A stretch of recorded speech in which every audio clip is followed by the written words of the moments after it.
Students, हम लोग आज देखेंगे स्ट्रक्चर ऑफ एन एटम। मतलब एक एटम का स्ट्रक्चर कैसा होता है, उसमें किस तरह से डिवीज़न किए गए हैं, उसको हम लोग जानेंगे। और उसके बाद इलेक्ट्रॉनिक कॉन्फ़िगरेशन देखेंगे, यानी डिस्ट्रीब्यूशन ऑफ इलेक्ट्रॉन को कैसे डिस्ट्रीब्यूट करते हैं एटम में, वो सारी बात हम लोग इस वीडियो में करेंगे। तो सबसे पहले हम लोग देखते हैं structure of an atom. Students, ये वीडियो आपके लिए बहुत इम्पॉर्टेंट है, क्योंकि केमिस्ट्री इसके बिना नहीं पढ़ा जा सकता है। इसलिए ये आपको बहुत अच्छे से आना चाहिए, इसलिए बहुत इम्पॉर्टेंट है। और इसको हम लोग ज़रूर याद कर सकते हैं। याद क्या, हम लोग समझ लेंगे तो खुद ही अपने आप याद हो जाएगा। और ये एक तरह का गागर में सागर होगा और सारे ट्रिक से भरा होगा। और इन सारे ट्रिक को हम आपको एक एक करके बताएंगे। अब आगे हम लोग देखते हैं स्ट्रक्चर ऑफ एन एटम। लेकिन अगर चैनल को सब्सक्राइब ना किए हो तो जल्दी से हम लोग सब्सक्राइब कर सकते हैं। ठीक है, तो हम लोग देखते हैं स्ट्रक्चर ऑफ एन एटम।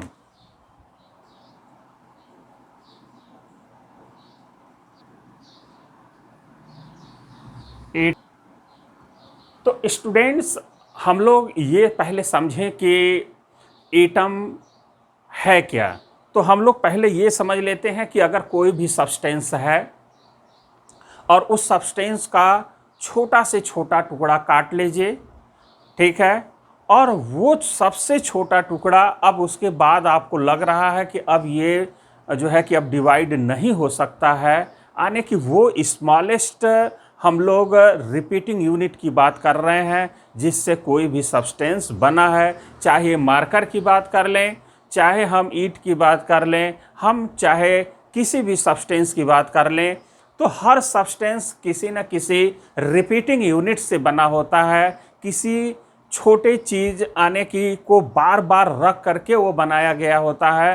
तो हम उस छोटे पार्टिकल को ही हम एटम कह रहे हैं। तो सबसे स्मॉलेस्ट पार्टिकल को हम एटम कह रहे हैं। और उस स्मॉलेस्ट पार्टिकल को बार बार जोड़ करके वो कोई भी सब्सटेंस बनाया गया होगा।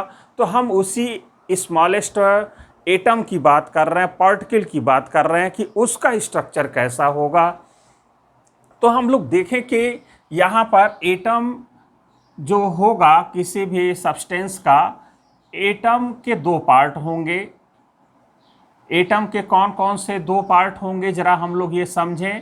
पहला पार्ट तो होगा न्यूक्लियस, न्यूक्लियस, और दूसरा होगा सेल, सेल्स।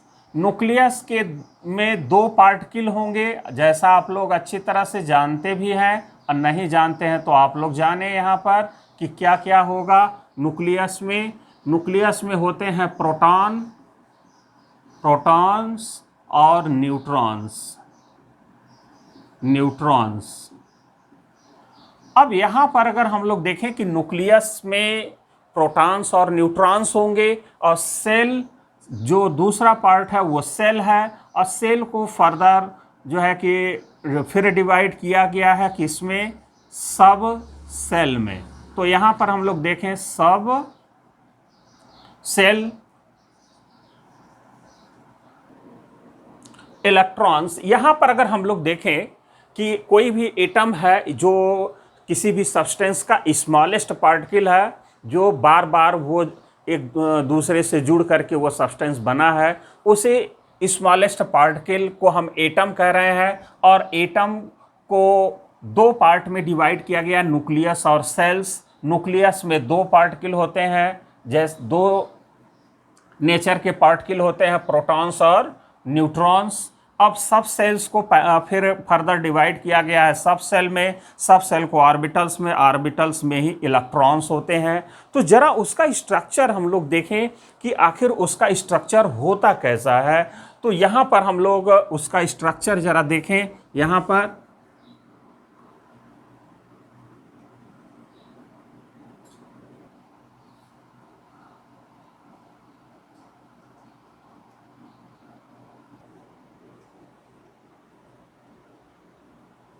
तो हम लोग देखें यहाँ पर ये का एटम का स्ट्रक्चर जो है कि कैसा एक्चुअल में होता है। तो यहाँ पर एक एटम का स्ट्रक्चर हम लोग दिखाने की कोशिश कर रहे हैं।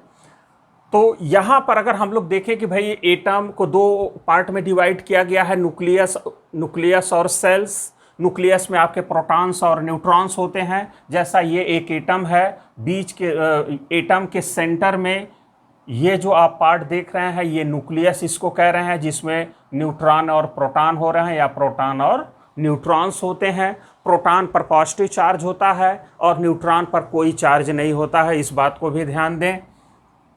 और दूसरा पार्ट है कि इस न्यूक्लियस के बाहर जो ये आप देख रहे हैं इसको हम लोग बोलते हैं सेल्स। ये आपका है टोटल सेल्स।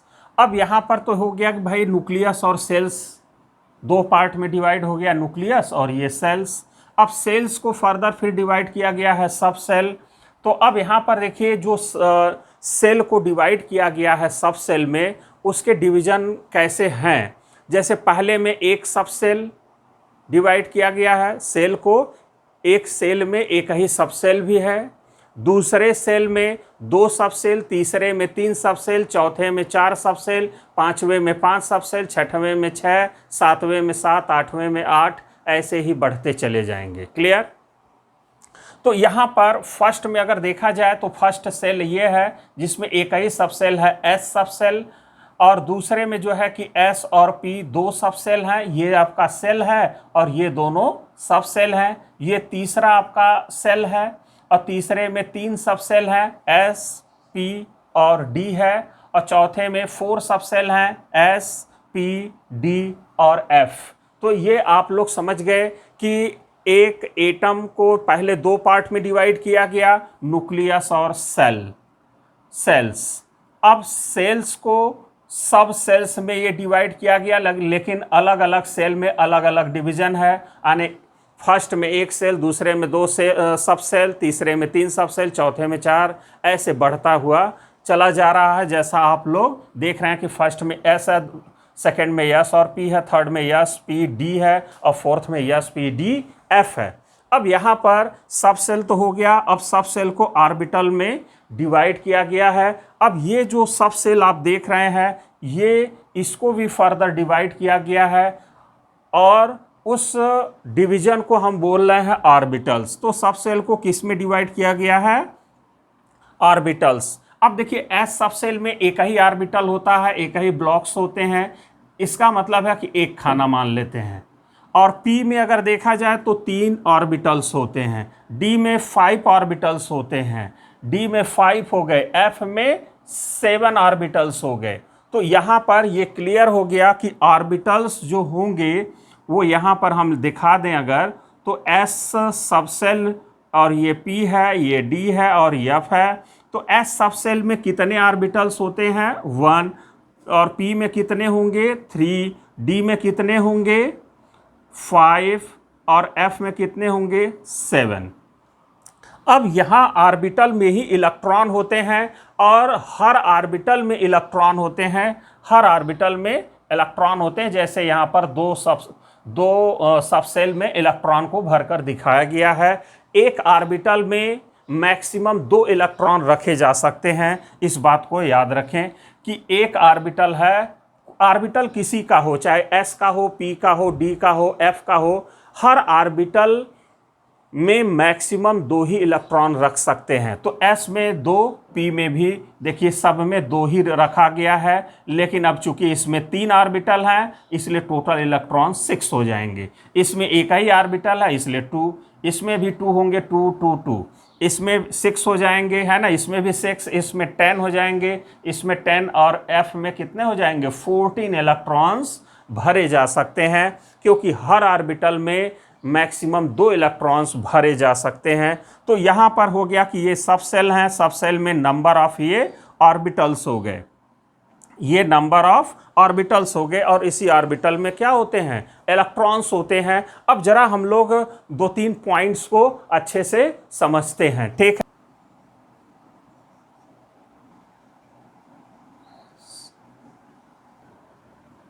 तो हम लोग जरा स्टूडेंट्स देखें यहाँ पर कि पहला पॉइंट ये है कि सेल्स को अगर हम लोग देखें, ये जो सेल्स हैं आपके, उसके बारे में ज़रा हम लोग देखें तो यहाँ पर है shells, first shell, second, third, fourth, fifth, six, 7, 8, 9, 10, 11 और जितना तक चाहें उतना तक। अभी तो हम लोगों के पास 118 एलिमेंट ही ज्ञात हैं, नोन हैं। तो हम लोग तो पहले उतने के ही इलेक्ट्रॉनिक कॉन्फ़िगरेशन देखें, लेकिन अगर आप चाहें तो अगर 118 एलिमेंट्स आने की 118 एलिमेंट्स से जब ज़्यादा इलेक्ट्रॉन नोन होंगे तब वहाँ पर उसका इलेक्ट्रॉनिक कॉन्फ़िगरेशन कैसा होगा। मान लीजिए 1000 एलिमेंट्स जो है कि नोन हो गए तो उसका इलेक्ट्रॉनिक कॉन्फ़िगरेशन क्या होगा, आने के आप उन सभी के इलेक्ट्रॉनिक कॉन्फ़िगरेशन करने में सक्षम होंगे। बस आप हमारी बातों को ध्यान से सुनते रहिए और देखते रहिए, समझते रहिए। तो यहाँ पर हम लोग देखें कि यहाँ पर ये जो सेल्स हैं भाई, एटम को अगर हम लोग देखें ध्यान से तो दो पार्ट में, न्यूक्लियस और सेल्स। तो सेल्स कितने हो सकते हैं, तो देखिए सेल्स कैसे हैं, 1 2 3 4 5 6 7 8 9 10 है ना, 11 12 13 14, आप ऐसे ही इसको बढ़ाते चले जाइए, है ना भाई। जितने, वो तो डिपेंड करेगा कि कितने एलिमेंट्स हैं, उसके हिसाब से ये बनाया जाएगा। तो यहाँ पर हम लोग केवल अभी 4 दिखा रहे हैं, आप चाहें तो ऐसे बढ़ा सकते हैं। जैसे हमने इसी चीज़ को यहाँ पर बढ़ा करके लिया है कि वहाँ पर हमने 4 दिखाया यहाँ तक, लेकिन अब नीचे हमने 7 तक आपको दिखाने की कोशिश हमने किया कि अगर यहाँ पर सेल्स, पहला सेल होगा तो उसमें नंबर ऑफ सब सेल कितने होंगे, ज़रा हम उसकी बात कर लें। तो नंबर ऑफ सब सेल अगर देखा जाए तो फर्स्ट में कितने होंगे, तो एस में कितने होंगे, 1 होंगे क्योंकि एस सब सेल है। सेकेंड में कितने सब सेल होंगे, एस और पी, इसमें 2 सब सेल होंगे। और यहाँ पर थर्ड में देखा जाए तो 3 सब सेल होंगे, 3 सब सेल एस पी डी होंगे, यानी कि यहाँ 3 सब सेल हैं। और फोर्थ में देखा जाए तो एस पी डी एफ होंगे, 4 सब सेल यहाँ पर होंगे, इसमें 3 इसमें 4। अब यहाँ पर फिफ्थ सेल में कितने सब सेल होंगे, यहाँ एस पी डी एफ जी होंगे, तो कितने हो गए, 5 हो गए। और यहाँ पर अगर देखा जाए सिक्स्थ में तो देखा जाए S P D F G H हो जाएंगे, यानी कि यहाँ पर 6 हो गए। यहाँ पर अगर देखा जाए तो 1 2 3 4 5 6 7 हो गए। ऐसे ही 8 9 10 आगे बढ़ता रहेगा, क्या फ़र्क पड़ता है। तो यहाँ पर हम लोग इतना हमने ले लिया, फिर आगे ऐसे ही बढ़ता जाएगा। क्लियर। तो ये हो गया कि ये फर्स्ट सेल को हम के सेल या L shell, M N O P, हम ऐसे भी लिख सकते हैं, इस बात को ध्यान दें। तो यहाँ पर ये हो गया कि number of sub shell, K shell में कितने होंगे, एल में कितने, M N O P Q में कितने नंबर ऑफ सब सेल होंगे और कौन से सब सेल होंगे, ये आप लोगों को क्लियर हो गया। अब यहाँ पर रही बात कि इसमें कितने जो है कि ऑर्बिटल्स होंगे, अब ज़रा उसको हम लोग समझ लेते हैं। तो ज़रा ऑर्बिटल को हम लोग समझें तो इसी को हम लोग सेकेंड पॉइंट लेते हैं। ऑर्बिटल में हम लोग देखते हैं कि कितने सबसेल में, किस सबसेल में कितने ऑर्बिटल्स।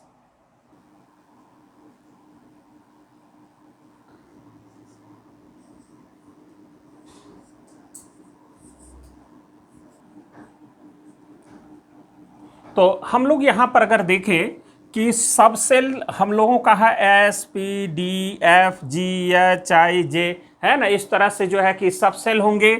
तो ये तो हो गया हम लोगों का सब सेल। ये जो देख रहे हैं ये सारे सब क्या हैं, सब सेल हैं। जैसे जैसे सेल बढ़ता जाएगा उसमें नंबर ऑफ सब सेल भी क्या होंगे, बढ़ते जाएंगे।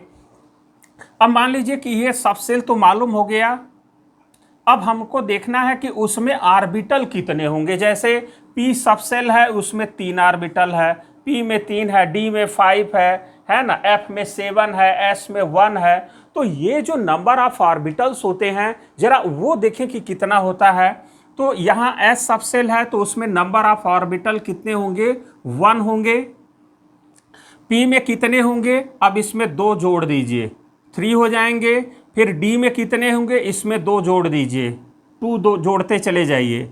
अब इसमें 2 जोड़ देंगे तो 5 हो जाएंगे, तो इसमें 5, फिर 2 इसमें जोड़ दीजिए, 7 हो जाएगा, 7 में 2 जोड़ दीजिए, 9 हो जाएगा, 9 में 2 जोड़ दीजिए, 11 हो जाएगा, 11 में 2 जोड़ दीजिए, 13, फिर 15।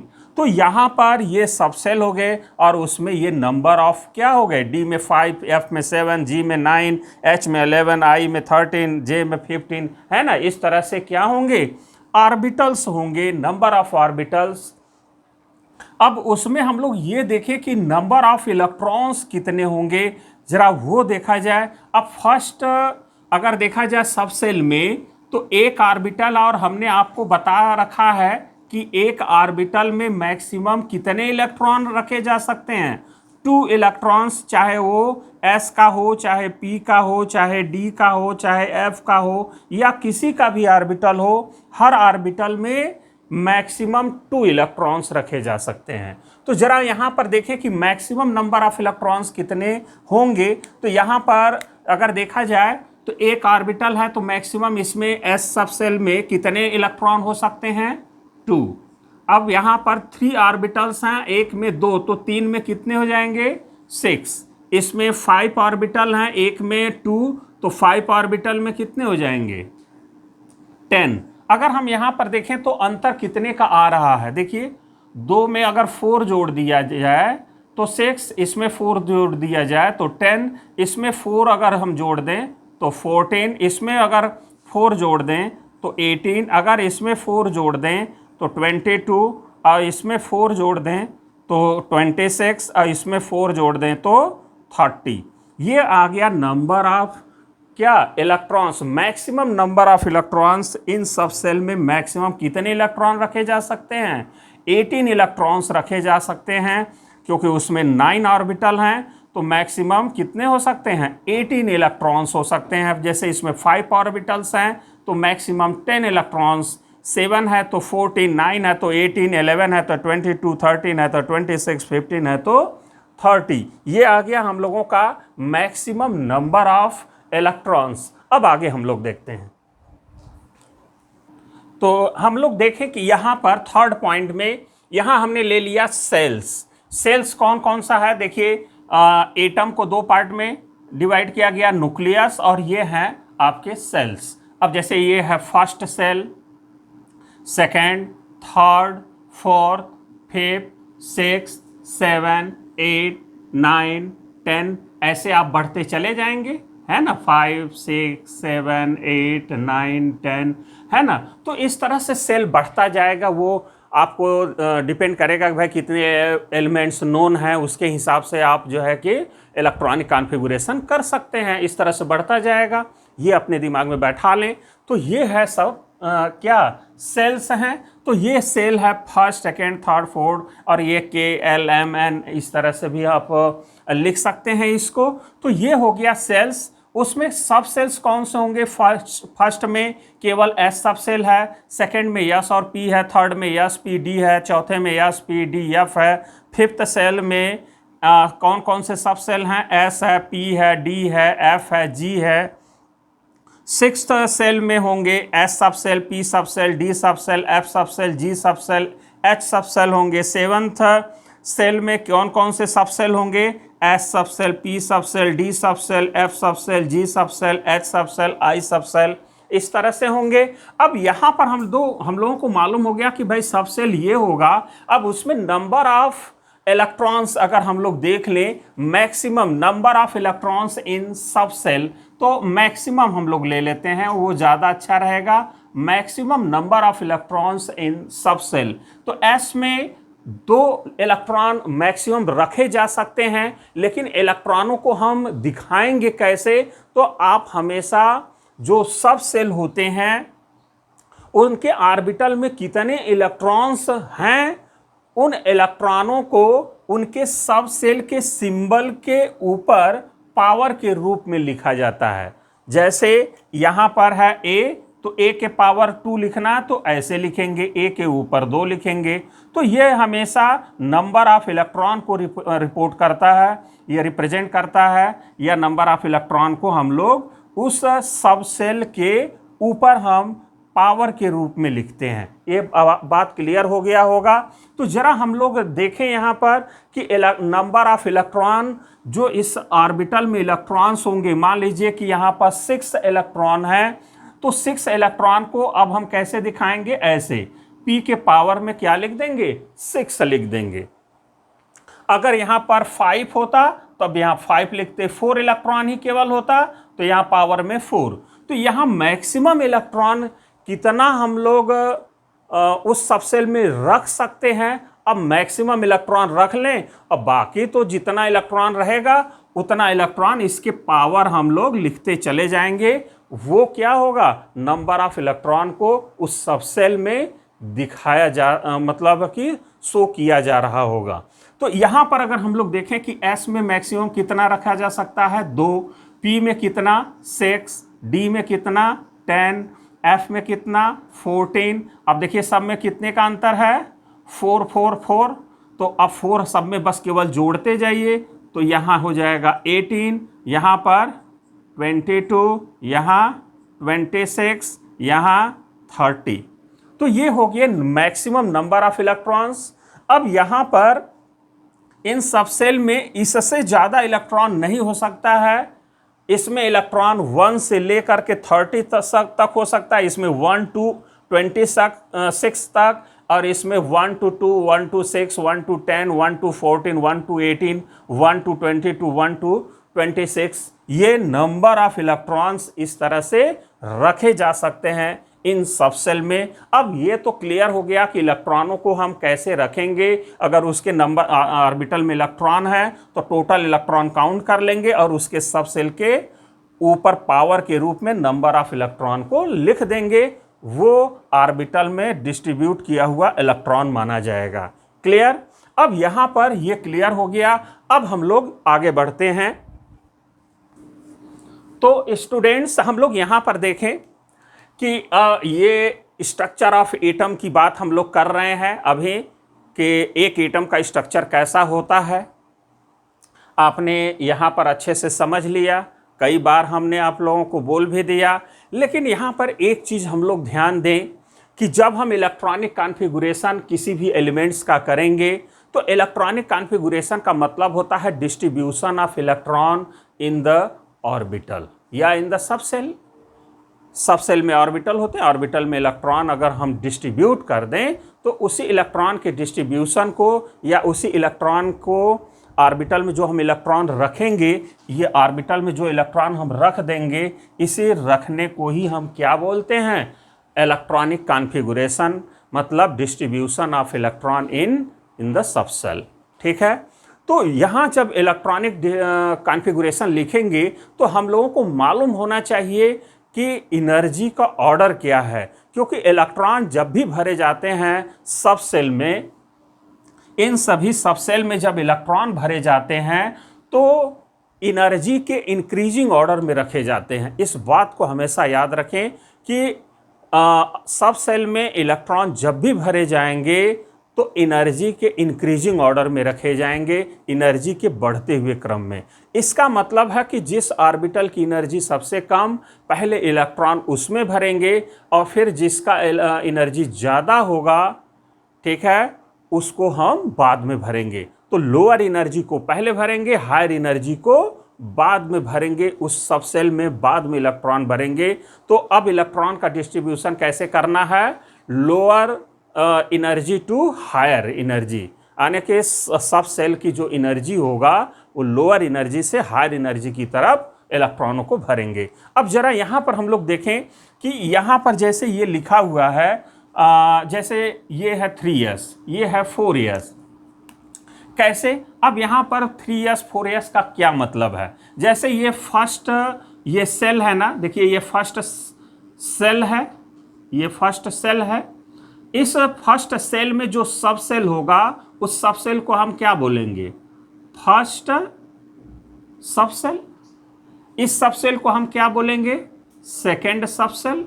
इस सब सेल को क्या बोलेंगे, थर्ड सब सेल। इस सब सेल को क्या बोलेंगे, फोर्थ सब सेल, यानी 4s। यहाँ पर अगर हम लोग ये देखें तो ये फोर्थ सेल में है भाई, ये है 1 2 3 और ये 4, तो 4 वाला ये सेल है, तो 4 सेल ये 4th सेल है, तो 4th सेल में ये जो p सब सेल है, इस p सब सेल को क्या बोलेंगे? 4p। ये 3rd वाला सेल है, इसलिए इसको 3p कहेंगे, और ये 4 वाला d है, इसलिए 4d कहेंगे। ये क्या होगा? 2nd सेल है, तो इसको 2p कहेंगे। ये फर्स्ट वाला हो गया। ये देखा जाए तो 3rd सेल है ये, तो अब यहां पर इसको हम क्या लिखेंगे? 3d। इसको हम लोग लिखेंगे क्या भाई? ये 3d हो गया। और ये f है, और ये 4th वाले सेल में है, तो 4th वाले सेल में है, तो इसको हम लोग लिखेंगे 4f। अब ये समझ गए होंगे कि ये नाम मतलब है कि सब सेल के पहले जो ये नंबर आया वो नंबर कैसे आया। ठीक, मतलब जिस सेल का वो सब सेल है उसके पहले वो उसके नंबर ऑफ सेल को लिख दिया गया है। ये 4th सेल है, तो ये सब सेल 4p कहलाएगा, है ना? यानी कि जो ये p सब सेल है वो 4p कहलाएगा। क्लियर? अब यहां पर ये तो क्लियर हो गया 1s 2s क्या है, 4f क्या है, 3d क्या है, 3p क्या है, 4d क्या है, ये क्लियर हो गया सबको। अब आगे हम लोग ये अगर हम लोग देखें कि ये जो 4p है, 3p है, 4d है, 2p 6 है, ये इनके एनर्जी का ऑर्डर क्या है? क्योंकि हम तो इलेक्ट्रॉन कैसे भरेंगे? Lower energy to higher energy. तो अब इनके एनर्जी का ऑर्डर देखें। जैसे यहाँ पर है ये 4s है और यहाँ पर है 3d है, तो क्या ये 3 है तो इसकी एनर्जी कम होगी या इसकी एनर्जी कम होगी?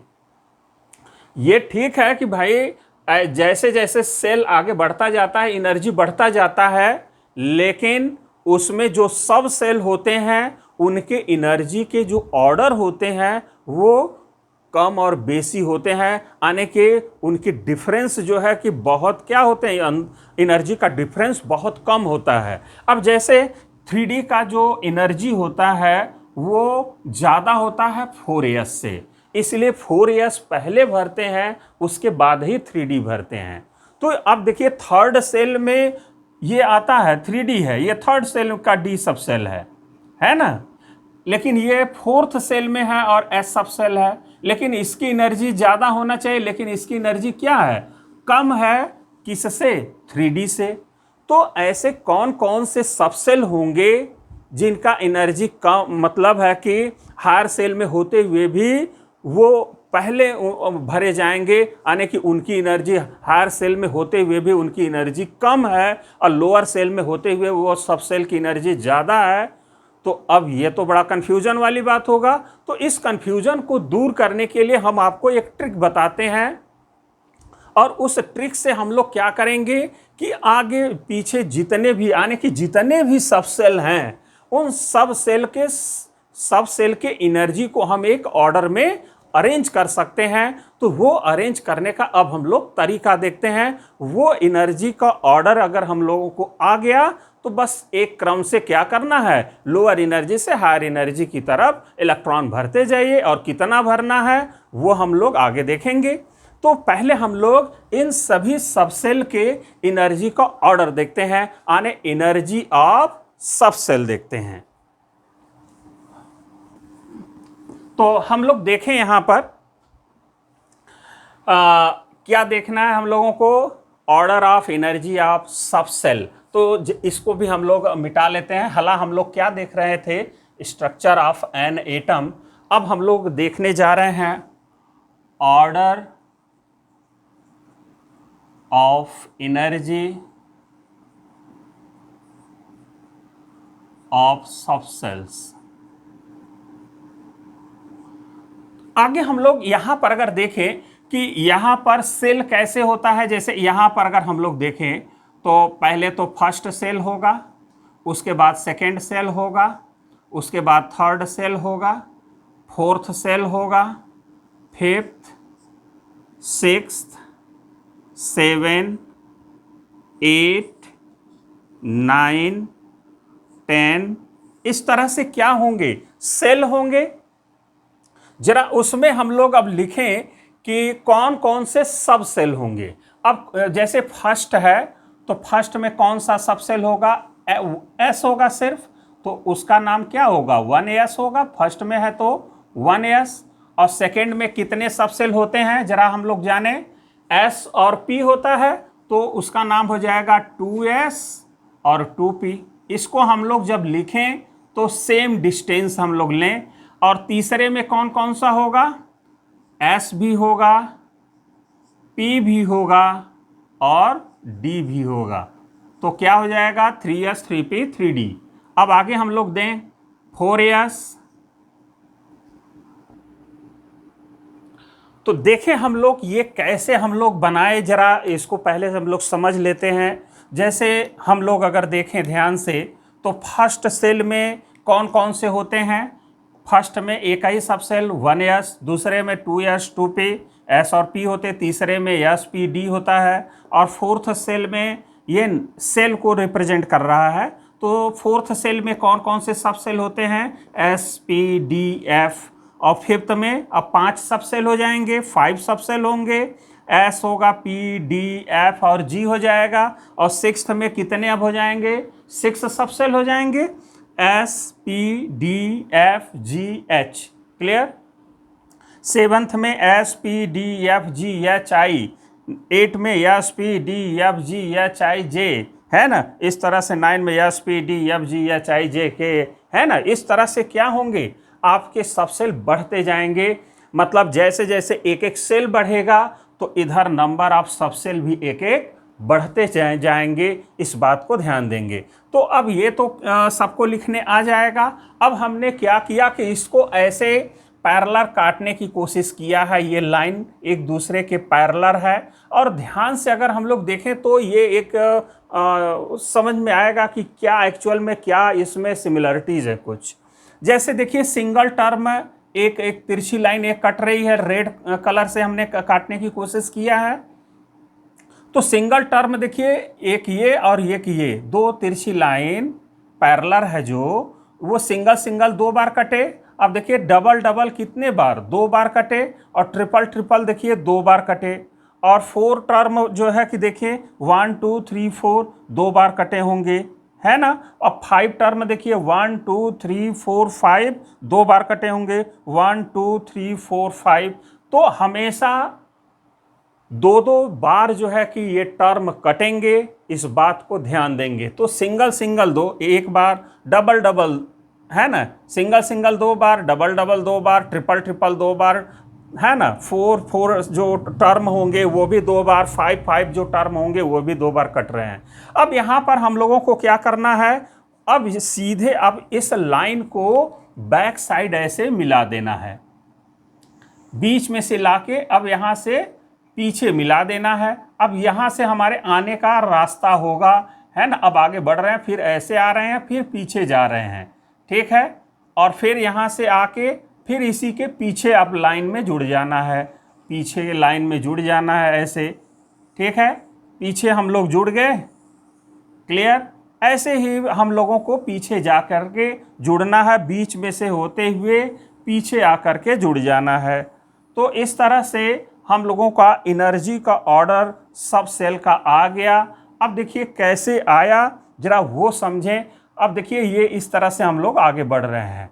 अब जरा हम लोग लिखें तो एनर्जी का ऑर्डर क्या होगा सब सेल का। तो देखिए सबसे पहले क्या लिखेंगे, 1s, सबसे लोअर एनर्जी इसका। इसके बाद देखिए किसका आ रहा है, 2s का। 2s के बाद देखिए 3s नहीं, ये पीछे जा रहा है, तो 2s के बाद 2p का, फिर 3s का, फिर पीछे से आ रहा है 3p का, 4s। देखिए पहले 4s है, 3p के बाद 4s है, अब उसके बाद देखिए 3d का आ रहा है। इस बात को आप समझ गए होंगे कि 4s की एनर्जी कम है 3d से। हालांकि इन दोनों के एनर्जी का डिफरेंस बहुत कम होता है, इसलिए कभी कभी इलेक्ट्रॉन इस ऑर्बिटल से इसमें क्या होते हैं, जंप करते रहते हैं। इसलिए कभी कहीं कहीं जो है कि इलेक्ट्रॉनिक कॉन्फ़िगरेशन डिस्टर्ब होता है, वो हम बताएंगे आगे, ठीक है। तो यहाँ पर आप समझ गए होंगे कि इस तरह से जैसे जैसे ये लाइन जा रहा है वैसे वैसे हम लोग चलते जाएं। तो तो आपके एनर्जी के ऑर्डर मिल जाएंगे। अब यहाँ पर देखें कि ये ऐसे ही यहाँ पर सब होंगे, यहाँ 11, 12, 13, 14 ये लाइन जैसे आ रहा है वैसे आप यहाँ के सारे एलिमेंट को लिख दीजिए, कट करते जाइए, जोड़ते चले जाइए, तो आपको यहाँ पर एक ऑर्डर मिल जाएगा। अब यही ऑर्डर अब यहाँ पर हम लिख रहे हैं इसी को देख करके, ठीक है। तो हम इसको मिटाते हैं, हम इसी को अब देखिए ऐसे हमको चलना है, जैसे जैसे है ऐसे ऐसे चल करके अब एनर्जी का ऑर्डर लिखते हैं हम।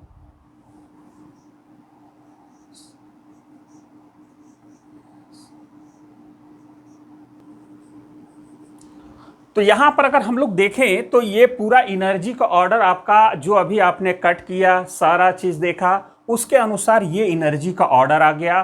तो हम लोग यहां कह सकते हैं कि ये सबसे कम एनर्जी अगर देखा जाए इस सब सेल का होगा और सबसे हायर एनर्जी क्या होगा, इसका होगा, और इसके आगे बढ़ेंगे तो बढ़ता जाएगा। क्लियर।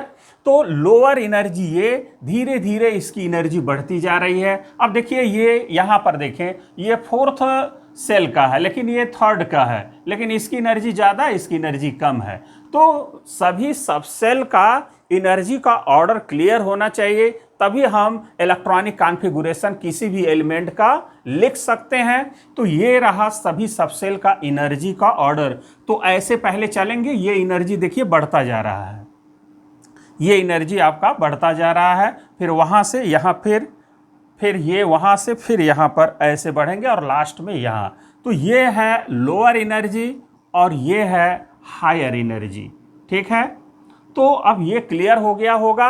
अब इस बात को ध्यान दें, अभी हम लोग पिछले आधे घंटे से हम लोग यही समझ रहे थे कि ये ऑर्डर कैसे आएगा, लेकिन हम लोग अगले वीडियो में ये जानने की कोशिश करेंगे कि इस आधे घंटे के लेक्चर को हम कैसे सिर्फ 1 मिनट में ये पूरा ऑर्डर लिख देंगे। सिर्फ 1 मिनट लगेगा और ये पूरा ऑर्डर आप लिख सकते हैं। तो ये लिखने का जो तरीका होगा, जो इसका ट्रिक होगा, वो हम लोग अगले वीडियो में देखेंगे। और ये एनर्जी का ऑर्डर ये है। अब इसी के अनुसार हम लोग इलेक्ट्रॉनिक कॉन्फ़िगरेशन करेंगे, और इसको अगर याद हो जाता है तो ठीक, बनाने आ गया तो ठीक, अदरवाइज हम आपको ट्रिक बताएंगे, उस ट्रिक के अनुसार आप ये लिखेंगे और लिखने के बाद उसका इलेक्ट्रॉनिक कॉन्फ़िगरेशन उस एलिमेंट का या जिसका करना चाहें उसका कर सकते हैं। और यहाँ पर हम लोग देखें कि लगभग 220 एलिमेंट्स अगर नोन हो तो उससे भी ज़्यादा अगर नोन हो तो भी उसका इलेक्ट्रॉनिक कॉन्फ़िगरेशन आप कर सकते हैं। तो इस वीडियो के लिए स्टूडेंट्स इतना ही। अगर वीडियो अच्छा लगे तो लाइक सब्सक्राइब ज़रूर करिएगा, कमेंट्स ज़रूर करिएगा। तो इस वीडियो के लिए इतना ही। Okay, thank you.